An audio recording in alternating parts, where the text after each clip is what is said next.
The following is an episode on celebrating 1 full year of live streams. I've been live streaming and doing this online thing that I call Nonodogma Live, in which every Thursday night here in Spain, I would sit in front of my computer, in front of the webcam with a green screen, a green chroma behind me, and try to do as if I knew how to code, how to do machine learning, and how to do web development and workflow automation, in an attempt to learn more on how to do these things and also teach you, my audience, or whoever wants to collaborate with me in these projects, how to do it along the same time that I'm doing it. I think some people have got interest in some of the things that we're doing here. And today, this podcast is to answer a few questions that arise on the live stream, because I want to reflect about how the live stream has affected the tone of the podcast, the tone of my tutorials, and my own thinking about what I'm doing here. I will remind you that you can also watch a live recording of this, in which I'm in front of the camera, on YouTube. If you go to livestream 44 at nonodogma/live/44, or if you look for a potential video just on this episode. Without further ado, let's get started. Hey, it's Nono, and this is the Getting Simple podcast. We may have some special guests. I have been trying to get in touch with José Luis García del Castillo, who might join us live on the show tomorrow, to see how he feels doing live streams and time passing and doing it one time after the other has affected the way he live streams and he records tutorials and how he teaches, because I think practice is one of the most important things. I want to celebrate that 1 first year of the Nonodogma Live project is a live stream that, as I said, I reserve some time from 1 to 3 hours every Thursday. And, we took a break this summer and we started with season 2 in September 2021. And I hope that this continues, because I found that coding live adds a lot. Like, I can focus better sometimes and I can narrow down the things that I'm doing and not get distracted, and also get input from people who are connected live, or maybe people who connect afterwards and have some interesting points of view, or even maybe share related projects or share projects that might save tons of time with us. I'm going to do something that I haven't been too good at doing lately on the show, and is bringing in listener questions and answering them live or on the podcast. The 2 first questions come from Sujay Kumarji. That is one of the most active people on the live stream, and I want to thank you for that. And the question says, it's been 1 year since you started live streaming. He actually was the one to point out that we were past the 1 year mark. And the question goes, how do you think your channel has evolved since then? Well, again, thanks for your question. I'm always welcoming questions at gettingsimple.com/ask. I really appreciate when people even get their phones or the computers and send a recorded voice note. Regarding Sajess's first question, I do think that something really similar to the podcast happened while doing the live stream. At the beginning, it was really tedious for me to plan it, to schedule it. I was trying to do too much preparation in advance. And as live streams continued to happen, I was giving less importance to each individual of them and more importance to the overall project. I was seeing that there was an evolution. I felt more comfortable here on my home studio with my chroma, my webcam, and talking to you guys live. And that's been really, really, really revealing, because if you go back and look at videos from live stream 1 to maybe 10 or something, and even if you go before to some of the other tutorials, the tone was, I feel, a lot less natural, and I could feel myself a lot more nervous. I was uncomfortable when things were not working out live, right? When I had a coding issue and maybe I got caught into a bug and maybe we had to spend like 1.5 hours fixing it. I was thinking that people were bored and they probably left and came back or never came back. But the live format has that, right? Like if you're bored or if you have some other things to do, or if you're watching while you're commuting or while you're walking or while you're working, you're not fully committed to the video. And you know that if there's something that interests you, you're probably going to go back and watch it later and maybe rewatch the parts that interest the most to you and skip the ones that you don't care about. We'll do that. I mean, I'm the first one that does that with other people's content because we all have limited time and we cannot go about it. And one of the things that has evolved is that I think I finally found some consistency on the content. If we look at the covers and like the typefaces and the type of notes and descriptions that I'm putting on the videos and stuff, everything's a lot more systemized, right? Like I have a system that feels that now is starting to relieve me from having to think about the slides and how to name the videos, how to export them, how to do all these things. And I've actually done a lot of background processes to, or little scripts to automate that. Automating, just this morning, I actually managed to make one command when I have to create a new live stream that creates a bunch of files for me, and I just have to tweak a few things that are specific to each live stream. I'm trying to learn to sacrifice design in places where it's too tedious, too manual to do it. Another way in which I think the channel has evolved is that I now don't have that initial stress of not knowing what to do. Like if I put a few topics on the cover and if we go through one of them or none, I don't really mind, right? Like we can take a look at those in future episodes. I think the most important thing is that I see a few people that are identifying themselves with the community and that are contributing a lot more. I will also name like Juanda and Ricardo, John Mark as well. People that recurrently show up on the live stream and contribute with comments, maybe even just to say hi and to say that they like some video or some content or something. That's really valuable because at the end of the day, what I'm trying to do is find a way in which I can communicate these things as I learn them for you guys to be useful, right? For the people who are watching. In some way, that's the same mission that we have on the podcast, which is bringing interesting people, talking about topics that might be things that you can use to improve your own life and find more meaning in your day-to-day. I hope that answers your question. I think this is sort of a continuous conversation that I have in mind, but the most important thing is I hadn't even noticed it was 1 year. I'm up to 44 live streams and I hope that it continues. And yeah, we still have a lot to cover and a lot to take a look at, probably many more topics than I have time to. Okay, let's go to the next question, which is also from Sajea and it's kind of a follow-up.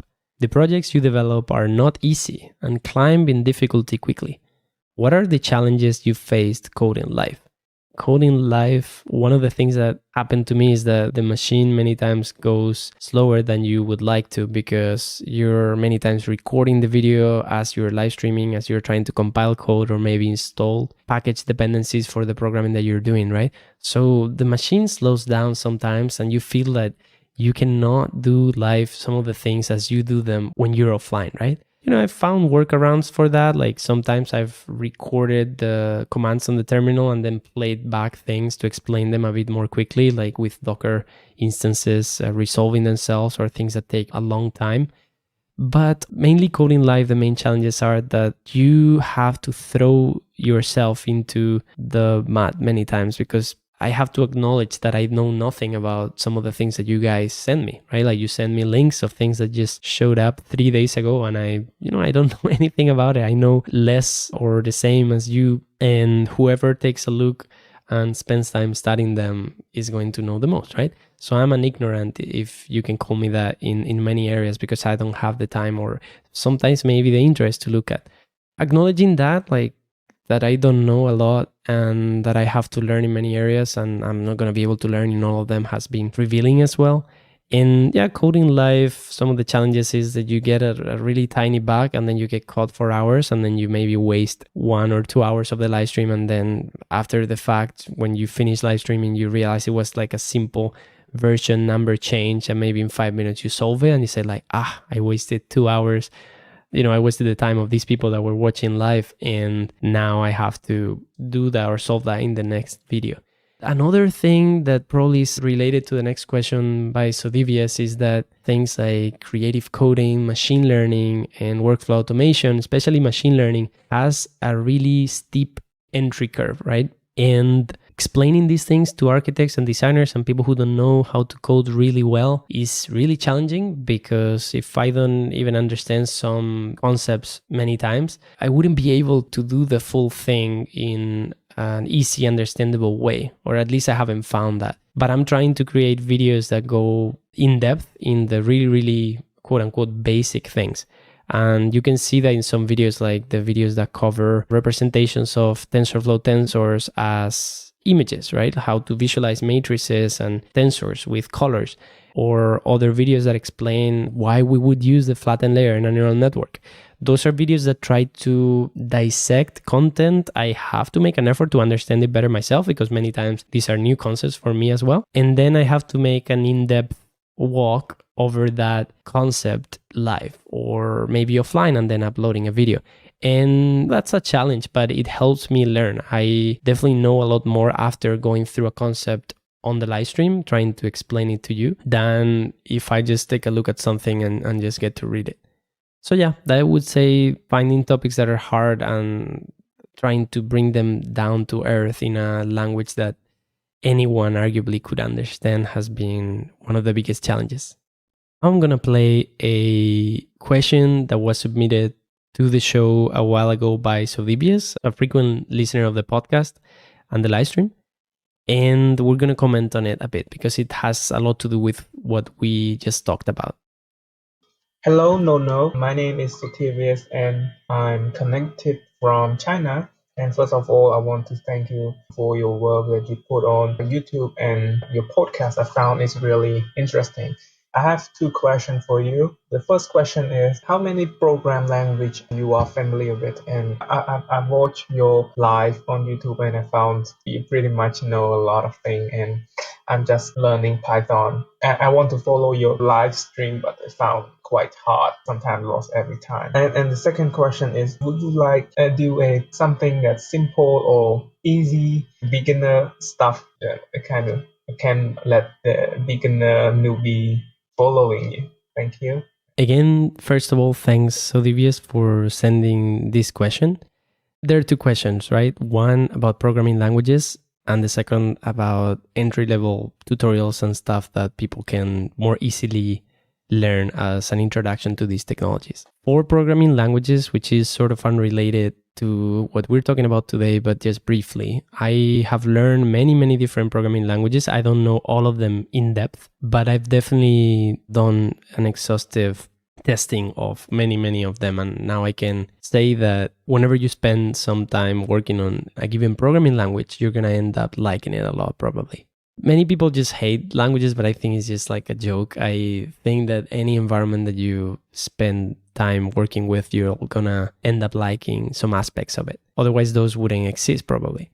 I started programming or like coding on HTML and CSS, and I started doing websites in PHP. So that was PHP Nuke and later other frameworks, right? Now I use Laravel. I also got introduced to object-oriented programming via Java, and later I jumped directly into Objective-C, which was the language at the time to create iOS applications for the iPhone and the iPad. And I also did JavaScript for website development. I don't really know later what happened, but I definitely started learning Python and C# to use with Grasshopper and Rhino at some point. And later, it just got a bit crazy. Just continued learning. I did some C++ as well. I did some Perl.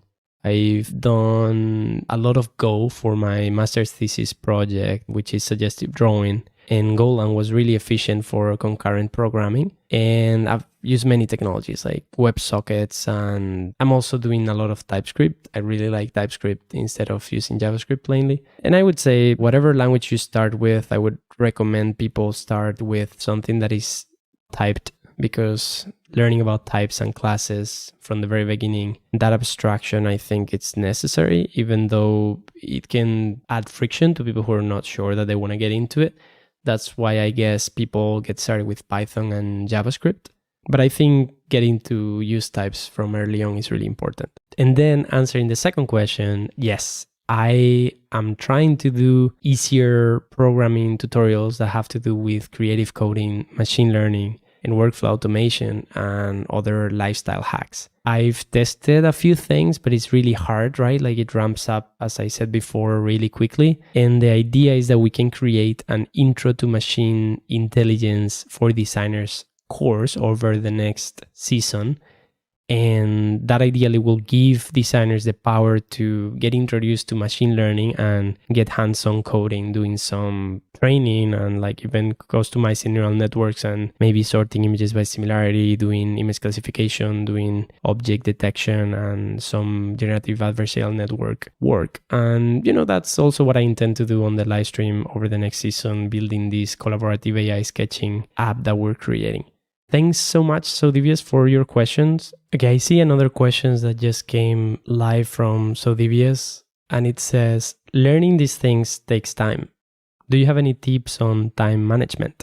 This is really hard for me. I have become in some way a jack of all trades instead of a specialized person. And my friend Carmen Chamorro, who's interviewed in this podcast, probably can talk a lot more about that. You should go listen to her episode on the show about why being a jack of trades have benefits compared to a specialized person and how both the specialized persons and jack of all trades are needed in creative teams to collaborate together.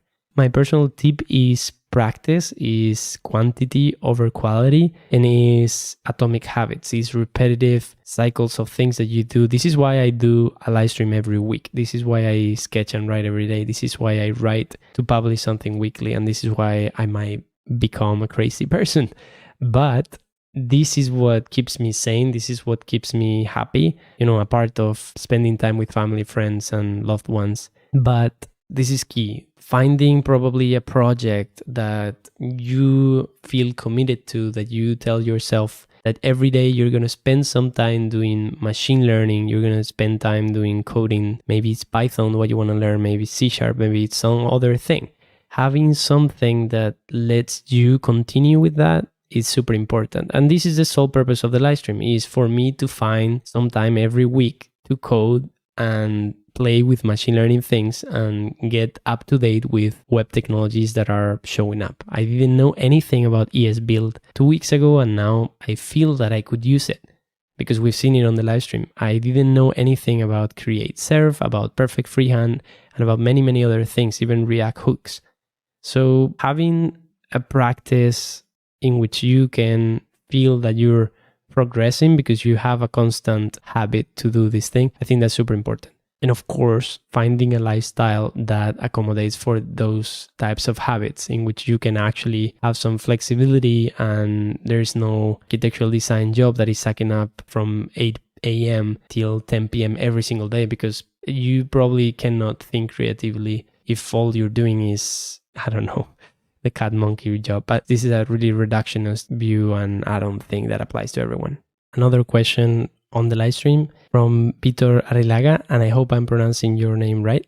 The question says, who got you into coding for AEC? For those of you who don't know what AEC is, this is Architecture, Engineering, and Construction.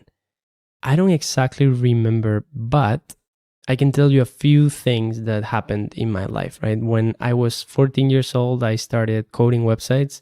I saw that websites gave you money and I got kind of hooked.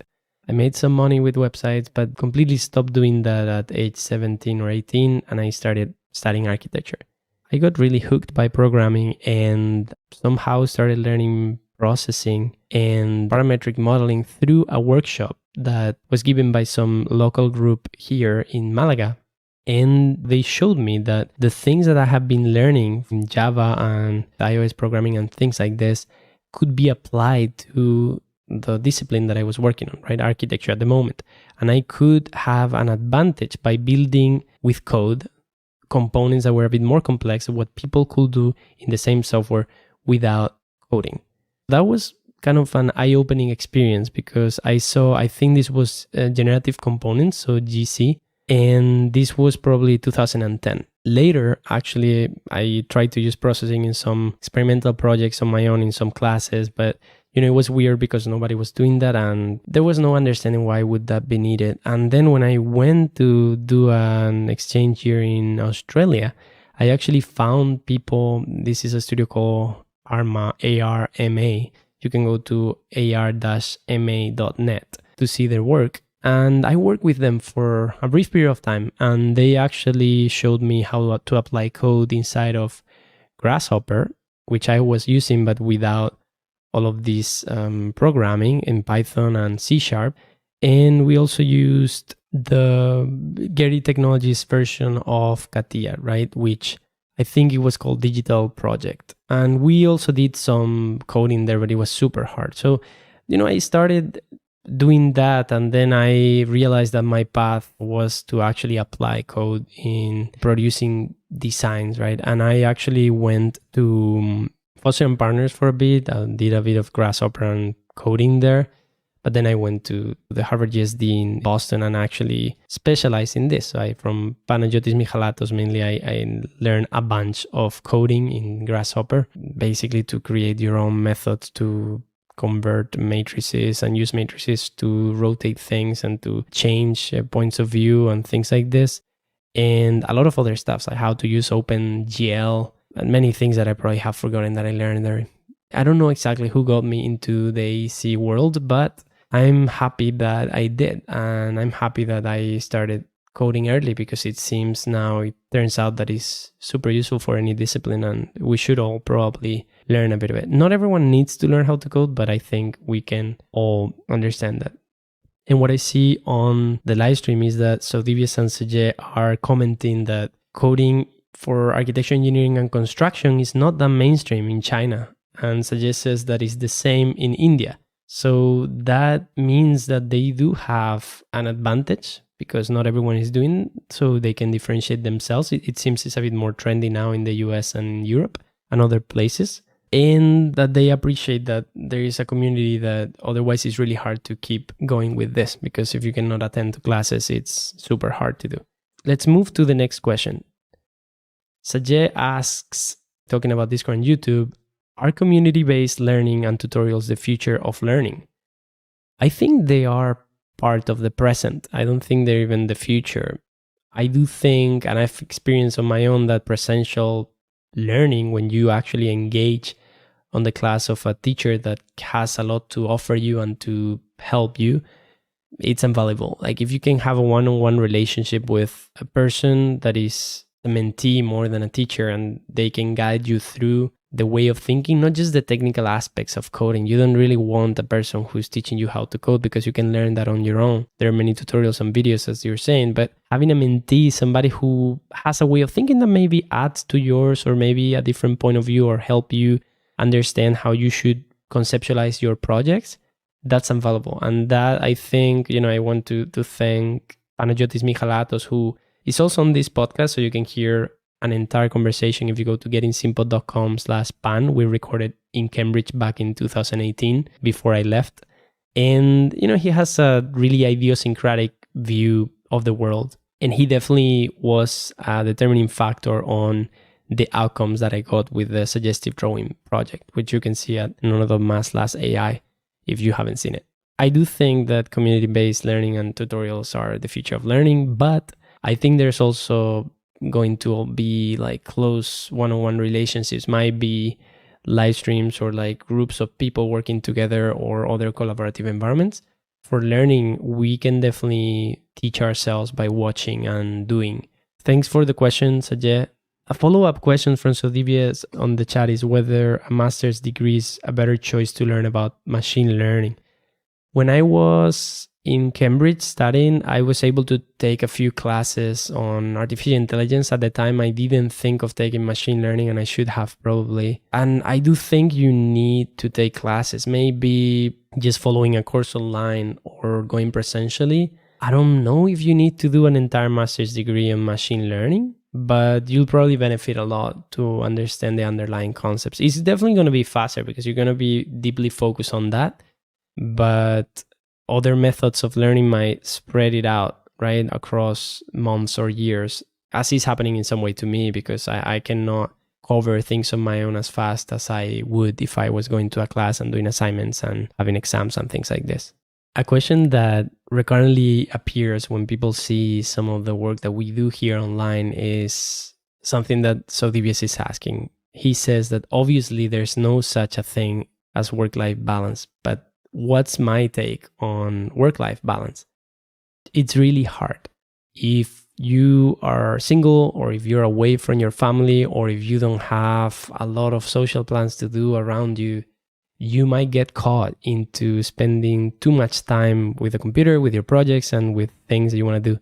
There are times in your life where it might be okay, or maybe if you put a set days of the week in which you're doing that, you want to tinker, you enjoy it. There's nothing bad about it.